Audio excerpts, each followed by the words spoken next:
Hi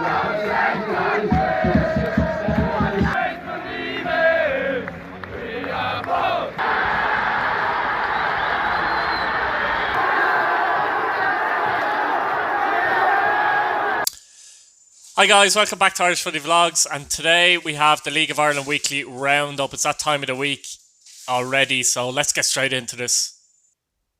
So first up is some club news. Shelbourne FC launched a new mental health campaign with a t-shirt reminding fans to mind yourself in difficult times. Proceeds will go to their GoFundMe mental health services within the Shelbourne FC community. So great stuff from Shelbourne there. On the Shamrock Rovers, and in late April, Shamrock Rovers fan Paul O'Brien set up a GoFundMe for the club, which was called We'll Never Die campaign. They've received over 27,000 so far, which is fantastic. Again, great to see League of Ireland community doing great stuff for their clubs, and I love getting those kind of news stories out there too. Speaking of great stories, Lewis Shaw, who runs a fantastic League of Ireland group fan page on Facebook called League of Ireland Group Chat. I recommend everyone to check it out if you haven't yet. I think there's 13,000 members on it. He's launched a new website called League of Ireland Group Chat blog. Keep an eye on that. Fantastic stuff on that. Lewis writes up some fantastic articles that are really up to date and often come out before you'd see news outlets bringing them out, which is great too. I've read every article and I highly recommend it. It's a very easy page to follow as well. And again, highly recommend it. Can't say enough about it. Now, this has been rumbling on for a while, but I suppose Alan Reynolds had to leave Waterford before it was announced, but everyone knew it was coming. Alan Reynolds now is officially appointed the assistant manager to Vinnie Perth at Dundalk. The former Waterford FC boss has already been training at Oriel Park with the club. He left Waterford the other week there, and after a breakdown in relations with Chairman Lee Power. So Waterford will continue their search for a new manager as we speak. Staying with Dundalk, I guess, and Joshua Gash has officially signed for the club. The American winger did feature in a pre-season friendly against Longford Town.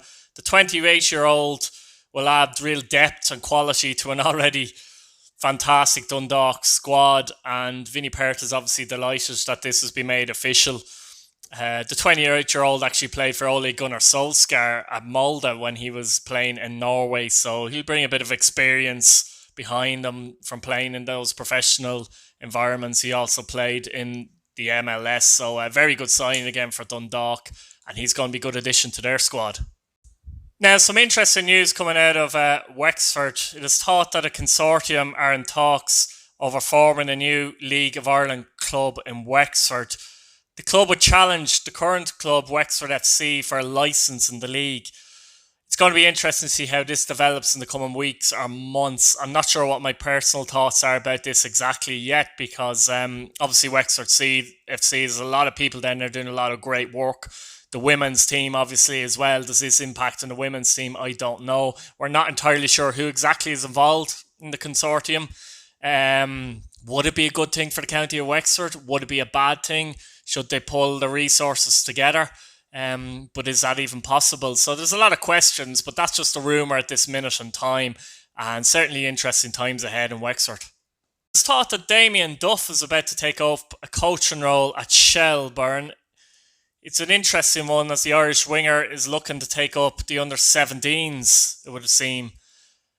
It's an interesting development considered the 100-cap Duff is part of Stephen Kenny's backroom team within the new Republic of Ireland squad. So, you know, he did some work at underage with Shamrock Rovers before. I believe it was the under-15 squad that he worked with. So, obviously, when you bring a big name to a club, and if you're a 16, 17-year-old Shelburne player, you're going to be very excited to know that Damien Duff is going to be coaching, particularly when he's involved with Stephen Kenny and the Republic of Ireland international team. So, you know, I suppose it's a progressive move, and it's going to be interesting to see how that pans out. And not totally confirmed yet, but should be soon enough. Now, some good news coming out of Cork City. The Turner's Cross Club were back trading on Monday, I believe, but I suppose the great news for them is the fact that two of the players that were sent home to England are going to return and going to be available for Cork City till the end of the season. Joe Redmond returned to Birmingham. It looks like he's going to be staying there. Stabana was released by his club, Wimbledon. It looks like he's staying in England. But the two, according to the Cork Echo, that are going to be back are going to be Dejan Dalin, who was at QPR, and Joseph Aluwu, who was at Arsenal. So that'd be a great coup for Cork to get them two guys back in. They'd performed well and started very well for them as well. So that's good news for Cork City. Now, in the most recent development regarding Project Restart in the League of Ireland, the FAI had told clubs that they're facing relegation if they opt out against return this season. The league is set to restart on the 31st of July, though not confirmed yet. Sligo and Waterford are opposed to relegation, whilst Cork and Pats have concerns to the proposed 18-game season. Now, the FAI said they'll make the final decision if clubs fail to agree.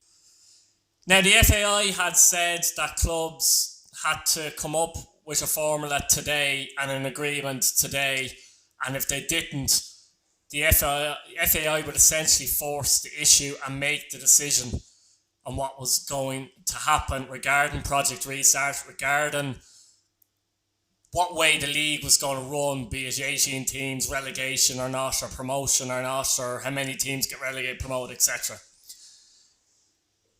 Now, today is Friday, and that hasn't happened. Clubs haven't agreed, and the FAI are not going to force anything this minute in time. In fact, what we're left with at this minute in time are three new proposals. So instead of having a resolution, we now have three new proposals on the table. A proposal from the majority of the Premier League clubs, a proposal from the First Division clubs, and a proposal from the FAI themselves. Now, it's not clear at this minute in time what the proposals are exactly from each section, if you like. But this is just, I don't know about you guys, but this is now, it's actually driving me mad now. It's driving me insane. We were supposed to have a resolution today, one way or the other. So we've gone from supposedly having a resolution today to having a situation now where we have three proposals on the table. Now, how the hell are they going to sort that out? Unless the FAI step in which they said they would today, and actually enforce some kind of a solution or enforce some kind of situation. We're running out of time. The league has to start on the proposed date, really, which is 31st of July. Some teams aren't even training yet. They can't train yet. So they're behind anyway. But if we're going to go back, we have to start very soon, and a resolution has to come in very soon. Why didn't it happen today? Why are we now in a situation where we have three different proposals on the table? The FAI have chickened out of what they said they were going to do. It is absolutely ridiculous, in my opinion. And, you know, this was part of a news video. It's turned into a bit of a rant. But personally, I'm just sick of it. I'm sick of the whole thing. I think it's absolutely a shambles. And there's no point the FAI saying they're going to do this and do that, and then by the end of the day, essentially we have three different proposals, not resolutions, no resolution, three different resolution or proposals on the table. I mean, like, I don't know, guys, I give up. I mean, fans are sick of it, players are sick of it. You know, the final decision was going to be today, and we've ended up here. Look, if I keep this going, I'll just go around in circles, but it's a shambles. Anyway, guys, that's about it for League of Ireland Weekly Roundup. What do you think in the comments? Let me know. And would you be annoyed and as upset as I am? I'll see you later. Subscribe if new. Thanks for watching, and give the video a like. Thanks very much. Bye.